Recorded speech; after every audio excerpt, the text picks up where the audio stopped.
Hey everyone, so in this video, I'm going to be showing you how to get money through Cashapp.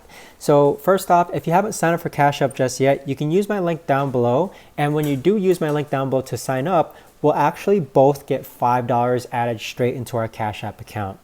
Now, as far as getting money through Cashapp goes, there's two ways. When you first log into Cashapp, you're going to reach your home page that looks like this. Next, what you want to do is click on the dollar icon in the middle in the bottom right hand side.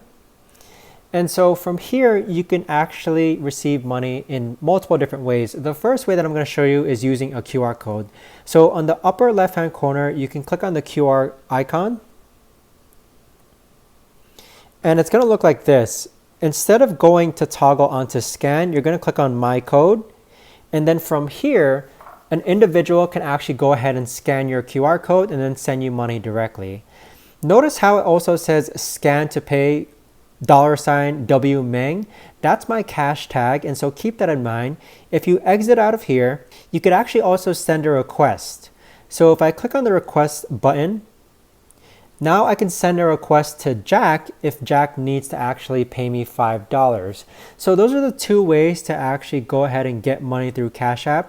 The third way isn't necessarily requesting money from someone, but rather if you go back to the home screen and then click on add money, from here, it'll actually give you a series of prompts where you can actually add money directly into your Cashapp account from your bank. So that's how you that's how to get money through Cashapp. And again, if you haven't signed up for Cashapp just yet, you can use my link down below. And when you do sign up, we'll both get $5 added straight into our account. So if you have any questions, let me know in the comments down below. Thanks so much for watching.